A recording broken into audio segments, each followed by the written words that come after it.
All right, so hello everyone. My name's Ross. I have a channel called Kelvin's Coin, and we do play a lot of retro video games and tabletop role playing games, a lot of D&D, Call of Cthulhu, that sort of thing. And I wanted to start like a series of videos about being better players at the table, better game masters. And I decided to start with the subject of role playing, and I thought that X would be a fantastic person to talk to about it. Um, we have played D&D once together, and that was a really good time. And I just wanted to, I just got a couple questions, but before I jump into that, X, why don't you tell us a little bit about yourself and your experience with role playing at a tabletop or anywhere else? Well, um, so I started playing D&D, oh gosh, probably like 9 or 10 years ago. So how it started out Nice. is um I played like a one shot. It was supposed to be a campaign, but of course no one knew what they were doing, so it didn't really last that long. And then I ended up playing in like a test game for my brother. He wanted to like run a homebrew campaign, and he had like me and my parents like play it with him just as like a little test run to test out what he had so far. Um, and I really enjoyed that. I played a warlock. His name was Hector, Nice. named after my like avatar that I use for everything, Hector from Fire Emblem. Nice. Um, and I had a grand old time. And after we stopped playing that, because it was like a one-off thing, I went back to school and I was like, "Hey, I really want to play D&D. So, hmm, looks like I'm gonna start to learn how to DM." Yeah. And I took like I think that was over spring break that I played with my brother. So I think I took like all of the upcoming summer to like world build and like learn all the rules, and in fall start playing with some of my friends. And that Nice. campaign lasted for almost 5 years. We started at level 1, Wow. played up to technically speaking level 18, but they didn't really have any combat encounters after they got level 17. Right. Um and yeah, and here we are now. Nice. I've actually been playing D&D since I was 8 years old. My dad's a huge Lord of the Rings fan, and he and his brothers played D&D when they were younger in like the 70s and 80s. And he would tell us stories about how he'd tell stories about Lord of the Rings and be fascinated. And he was like, there's a game that you can play where you're in the world of Lord of the Rings. And we were like, whoa. So he ran a second edition campaign or a module rather for us called Elwyn's Sanctuary. It was in this old book that had a bunch of modules, including things like Caves of Chaos and other like all the keeping the Borderland adventures and things like that. I remember playing Elwyn Sanctuary, and I played a cleric for the first time, and the cleric has since been sort of like my default sort of class. I don't know why I kind of gravitate towards them. Maybe it's because of that first campaign there. But played on and off for a little while. But maybe in like 2018 or 2019, I really got back into it, playing fifth edition with some friends of mine when I was living in New York. Then 2019, I started my own homebrew campaign, which also lasted 5 years, and they went from levels 1 all the way to 20. So that was interesting. High level play is interesting, but um, I kind of wanted to talk a little bit about role playing. So, what does role playing mean to you? So, when you're at a table with other players, when do you feel like people are role playing well, or what kinds of behaviors or things that they say or do in the game makes you feel like, yeah, we're cooking now, we're role playing. This is going really really well. So I could digest this topic for hours probably. And I feel like I might have an unexpected answer. I feel like my answer is going to be maybe different than what you might get from other people. Because when I think about good role playing, I don't think about what you might think of. Like I don't think about people like voice acting and stuff like that. I think there's a lot of thought that goes into good role playing, and I have like notes here. I think like the three or two big notes I have is that good role playing is purposeful, bordering on being meta, and I'll explain what I mean by that. And good role playing is plastic. It molds to the situation. And if you want me to expand on On that, I gladly will. But if you have any questions before I go into that, feel free. Yeah, expand upon what you mean by it being meta or borderline meta. Okay. You So mean like people being above the game, or So kind of, yeah. So when I say like purposeful, when I say role playing is like should be made purposefully or should be done purposefully and should be almost meta, I'm what I'm thinking of is role playing is basically just a tool for storytelling. sure, And so when you role play, the story should be like in mind. Um, and that doesn't necessarily mean like the story of like the campaign. That could be the story of like your table, like the thought, like the feelings that you have and stuff like that. Story like role playing could be like fun, but it could also is also a tool for like developing your characters, for giving other players a chance to role play for themselves. Like role players are, and especially good game masters, should be aware that role playing should be aware of why they're role playing, and should also be making decisions based off of why they think the other people at the table are role playing as well. Um, yeah, like it can be difficult because like no one's like a mind reader, but that's why having like chemistry with your table and like having trust with your DM, having like trust with the people you're playing with is like super important because um you kind of need to play off of each other like to a point that's almost meta, like you're trying to understand what they want as a player and trying to like make sure as a character you're giving them like story beats or like role playing beats to play off of. yeah. Actually, I agree 100% with that take. To me, if I was gonna like define, oh, I didn't, that's right. If I was gonna define role playing for myself, I'd probably be it's anything you do that affects the world or the people in it. And when you said that, you really want to know what they're getting out of it, it's really important for you to uh, I agree that it's really important for players to understand that, because what you're doing is you're building a narrative together. If you're always just trying to accomplish what your character wants, um, you're not really affecting the world. You're just changing your own character. And sometimes that's okay. I think you want to be, if you're going to take the lead in role playing, to have other people sort of find what your character wants and give you story beats. That's totally fine. You shouldn't be afraid to do that, but you just have to always keep approaching it like you are building a narrative together, and never forget that. And that's not just with the other players, but also with the DM and or the GM, or whatever term you want to use for that, and that you are sort of building that narrative together. And that's when things are going really well for role playing for me. Do you have any favorite moments that you could think of between two or more characters that, like specific examples, like a story or something about one something? Maybe it's funny, or maybe it's really heartfelt or dramatic or something. Um, okay, so Could be something really small. I didn't really think of this as example until you said heartfelt, but in my homebrew campaign that I ran for my friends that I talked about previously, through a long circumstance, crazy things happen over the course of like 5 years of role playing and a bunch of stuff like that. So, long story short, the party kind of adopted like an orphan. This orphan ended up dying and got brought back to life. But the method that they got brought back to life was with the reincarnation spell, which gave them a new body and Yeah. instantly made them, because actually part of the effect of the spell is that it's literally in the text, a new adult body. They weren't adult beforehand, but they are now an adult, so they have to not only deal with the trauma of becoming an orphan, deal with the trauma of being dead for an extended period of time, and then coming back with a new, different body who is now like 10 years older than they were, and having to deal with all this trauma, and then, kind of like staying with the party, wanting to go off on their own, explore what it is to be like a good person, to be, a functioning member of society and like help the world.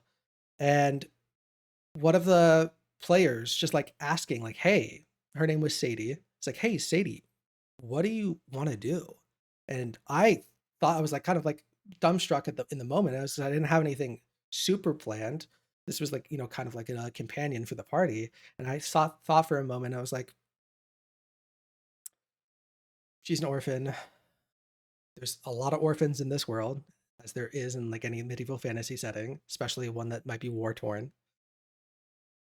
I think I want to start an orphanage. I think I want to start an orphanage and help the kids of the city, and use my skills of an adventurer to give them skills to start to make a life for themselves as well. And I'm going to be honest, I got a little choked up just thinking of that answer in the moment. And Yeah. it's nothing special, it's nothing crazy, it's just like the genuine moment of like caring and compassion, and the genuine moment of like, this is what I can do to make the world better, even though it's it's a fantasy world, but in the universe, this is what I can do to make the world better. um yeah, it was kind of super touching. Wow. Yeah. No, that is kind of touching. So when you said start an orphanage, did the party sort of like, oh yeah, we can help you start that and like get the wheels turning on that or something, or So was it more of like a it was more hands off. They were doing their own thing, and how I played it as a DM is I gave her like class levels, but I gave them like, I don't know if it was like half the class levels of the party. So she was not nearly as strong as the party was. So when they're going off doing these like high level adventures, she couldn't really participate while being safe. So it was kind of like also like a story beat for her to get away from the party. Um, I think the party kind of just like financed it, and they like made it like stayed in contact via like a sending spell and stuff like that. Um, and like some like post game like epilogue stuff, but we didn't really role play the orphanage that much. sure? Yeah, it's kind of a detachment. I know there's a group of players I usually play with, and they're before I joined their group, they had this campaign where they played it as monsters. Um, I don't remember which module they played. I think it was Storm King's Thunder. They just played as a party of monsters, and they uh, they started their own casino. They called it Monsteropolis. And since then, every time we play, they've been trying to recreate that moment and like running businesses and stuff like that. So I'm really happy that the latest books that came out. I know you usually play the 2014 edition, but they have a lot of rules around strongholds and things like that, which are really simple. Um, we've been trying to get a stronghold. So that's just what we've been doing the whole time. Um, so what do you think is the best general approach? Like, what's the best mentality to have when sitting at a table and knowing like I'm here to role play a character and to immerse myself in this world, either as a player or as a DM, if that's different at all, the approach or the mentality. You might have one mentality as a player, another as a DM, or maybe it's the same. But what is the overall approach to role playing that you take at the table? So when I think of like the approach to role playing, I I really see it very similar between the DM and the player. In the sense that I think the mentality that you should have should be like proactive. Like you should be thinking about what you should be role playing. You should have like a cognizance of what you want going in before you actually sit down at the table. And that's much more clear with a DM who has to literally prep things. But as a player themselves, thinking like taking time to like flush out your character, making them more of like a breathing, living character, giving them more dimensions by putting some thought into it outside of the game, thinking about like what they want, what interests they have, what interests other players have, because once again, this is a it's a group sport. Um, you got to work together, and then putting in that effort beforehand so that you can come and sit down at the table and, for lack of a better term, get down to business and actually do the role playing, and not like kind of like twiddle your thumbs, wasting time trying to figure out what you want to do. And in the same way that when it gets to like your turn in combat, you should have a general idea of what you're going to do. You should think about what you want to do in combat when it's other people's turns. I think it should be more or less the same way for role playing when you're not playing the game. Like you should like, daydream about what your character would be daydreaming about. You should try to immerse yourself into the world. Like try to come up with things that you want, come up with actual like goals in mind, because there really is nothing worse than a party without any goals, because they're just, like I said, they're just twiddling their thumbs.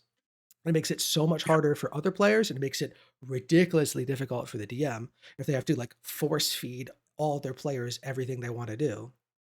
Yeah. And that's not to Or, say that build railroad tracks for exactly. beats and things like that. Yeah. And that's not to say that you should make like hardcore rigid plans that are not Sure. like moving because like I said before, I didn't really get to touch on it too much, but like role playing should be plastic. And when I say that, it means it should like be like moldable to it should like meld to like what other players are doing and what other players want. So being mindful and putting in the effort ahead of time can be like worth a whole lot of effort.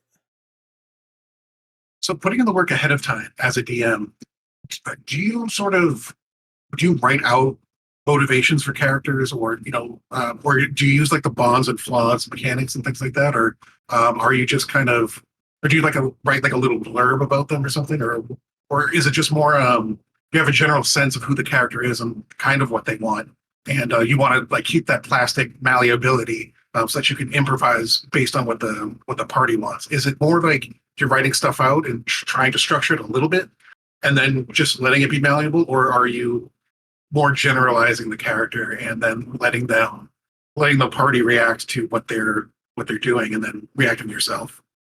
So it's been a couple years since I've actually run a campaign, but when I think back to how I did it before, I would come up with character concepts and come up with like plot points. And this is kind of like a juggling game where like they kind of come up with like one before the other, but then you go back and forth. It's like this is what I want to like achieve as like a story note. So I kind of need a character here, or I have this cool character. What would they want? So this is how they could be implemented into the story. So it's kind of like a juggling game. Um, I don't think I come up with any like strong bonds and flaws like you would for a player um, character. I mostly just come up with like a vague concept or like a vague notion and um, explore it at the table with putting a lot of, like I said before, putting a lot of like thought and like daydreaming, for lack of a better term, in ahead of time.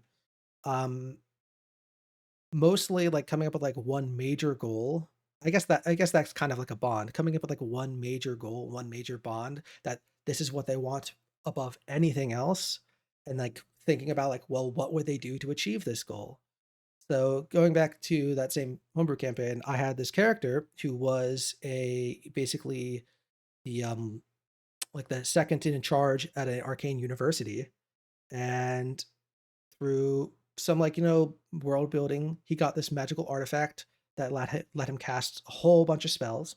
He was an enchantment wizard, so on top of having the power of like a 20th level spellcaster, he also had this magical artifact that lets be physically more powerful, lets him cast these whole bunch of other spells. And I was like, well, he's got this taste of like this like godlike power. What would stop him to like basically coup d'etat the like the dean or whatnot of the university and becoming the man in charge? So I was like, well, he needs some godlike magic. Hmm. Hmm. What if he got into a deal with a genie? What if he got into a deal with a genie who's simply like trying to like advance his own political power? So what if they help each other out? What if he went on a hunt for this magical artifact for this genie? And what if this genie granted him a wish to cleanly and succinctly become the man in charge, along with his own, intrigue using his enchantment magic to make everything slip in and smoothly work out. Um, and all of that was kind of just based off of the idea of having this cool wizard character, and just kind of like, well, he likes a lot of power.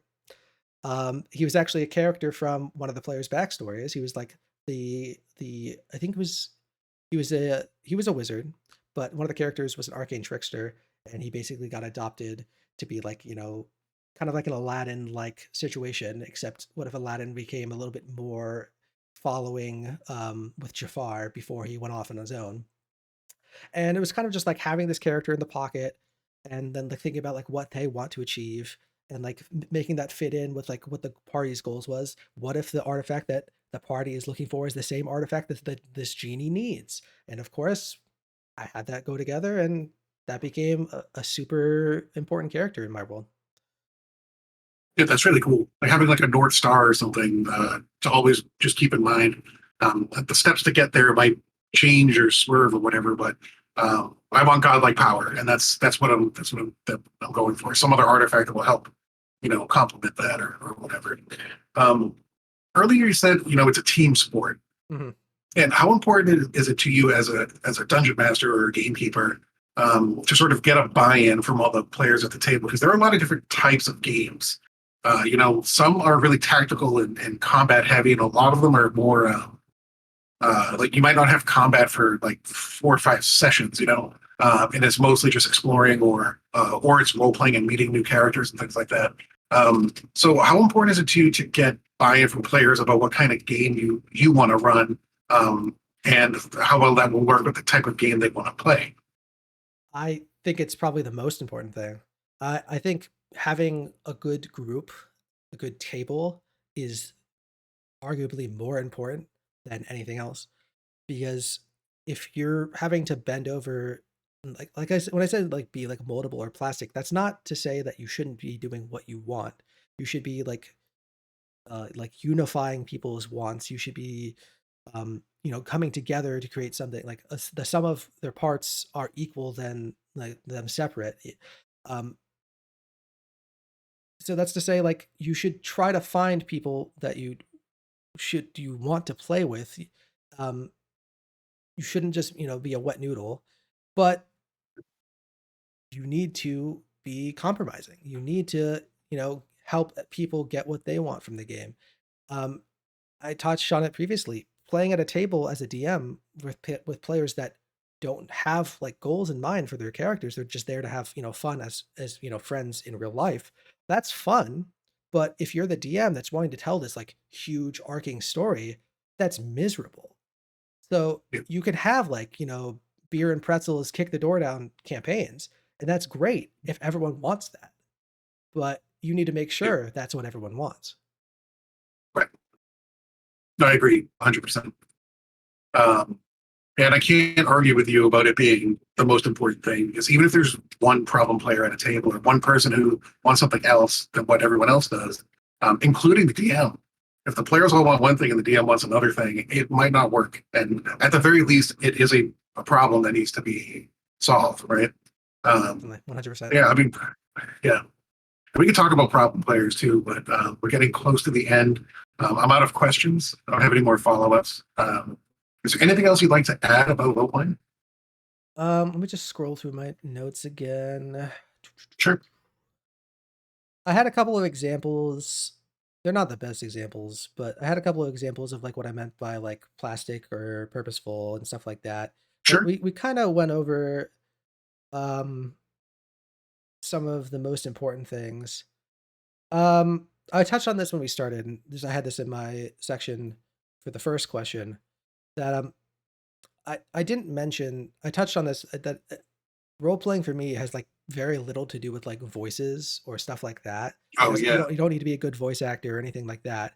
But we should talk that's about that. that's not to say that you shouldn't be role playing because being able to describe your actions and drawing attention to like how your actions are important or why they're important to your character is it, you don't need to be skillful in like a voice acting to like understand how your character's like needs and desires are manifest in the world. And it's as simple as like saying like, hey, I walk over to the altar and I take a knee and I start to tear up as I think about the memories of my fallen friends. Something as simple as that, where you're not role Yeah. playing in the sense of like you're not literally like acting, but you're playing a character. Just like how if you're like reading through a script in a scene where there's a character who's by themselves, they're still playing a character, even though they're not saying any dialogue. Like how the director or how the script writer draws attention to certain actions,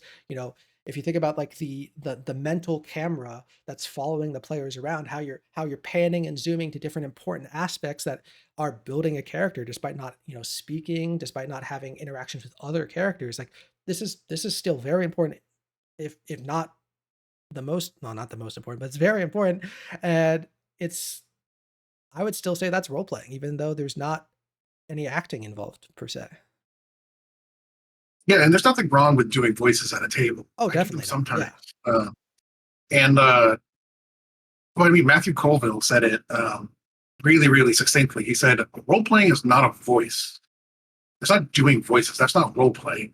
Role playing is a lot deeper." And he had probably like a 55-minute video on YouTube about it because uh, he's very in depth about uh, exploring all facets of a topic. And we don't need to go that far into it, but you're absolutely right. It doesn't. You don't have to be acting to be role playing. You just have to be, like I said, if you boil it down for me at least, as my own opinion, role playing is anything you do to make a change in the world that you're playing in. It could be something as simple as inviting an NPC to dance, or slapping a friend on the shoulder or something like that. Like even those actions will show the other players like this person likes to dance. They're jovial, they're outgoing. They'll ask any stranger. Like that's building your personality. That's changing the world because now they have a different opinion about your character, or they're forming a perspective about your character.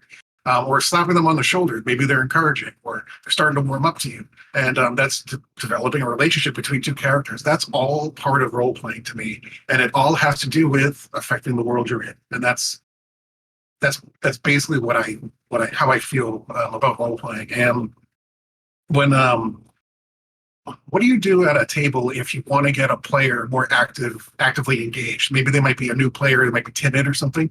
Do you have any tips or tricks for DMs about how to engage players? That is a really hard question, and I've had trouble in the past getting certain players to engage. Me too. Um, there's no easy answer. There really isn't, and that sucks. But the only thing you can do is just, like I said before, you got to prep for the table. So you try your best to try to get what you think is interesting to them. You can even ask them. It doesn't have to be a secret. You can talk to them out of game. I know it's crazy. You can talk to them like, "Hey, like what do you want?"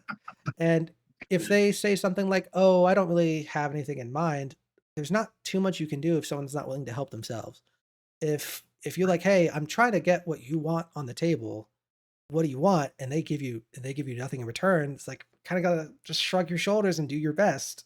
And that Yeah, sucks. And I'm sure there's other people who are better than I am at solving that problem. But as far as I'm concerned, they need to buy in. They need to buy in just as much as everyone else does.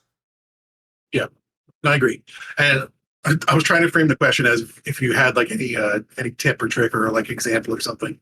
Um, the one time I had an apprehensive player at the table. They were brand new to the game. They'd never played before. They were really interested in playing, and they actually made a really interesting character. But at the table, it just so happened that the other players were a lot more experienced, and they were not shy about affecting the world they were in. Um, so I pulled them aside at one point because they like 2 sessions in, they hadn't really contributed as much when it wasn't like a combat situation. Um, so I said, the tip or trick I had was, do you have like a romantic character you really like, or maybe embodied your own character after, like maybe they're a Robin Hood type, or Princess Leia type, or I don't know, maybe they're Nathan Drake or something like that. Is there like somebody from an IP that that sort of inspired you for this character? And if they give me an answer, I can be like, well, I know how to seed something for that, or give them like some sort of thread to pull at for the next session. And then it worked because they were like, "Oh, I know what this does. I know what this, but or like, what does this lever do?" And then all of a sudden something happens to their character where now they're in it, and it's up to them to sort of save themselves, really, or save the day, or save their friends, or something. And it worked because they had a lot more fun because they were way more engaged. And I don't know, that was something that I just thought I would share. But That's definitely a it great worked point. Yeah. once. Now, if you can get a touchstone for like I said, if you Right. if you can understand what they're wanting from the game, you can play off that. But sometimes it's really hard, and you just gotta try your best. That's really all we can say on the subject, I think. So X, I'm out of questions. I believe we are finished. There are some people watching on my stream. Where can people find you, and what do you do online? You can find me at twitch.tv/x35792. Um, I've been doing a lot of D&D stuff lately. I've been posting some supplements on my Patreon and some like free things on my Patreon as well. Got a YouTube channel, same. It's technically not the same handle because YouTube has weird name things, but if you can find me on one platform, you can find me on any platform. Yeah.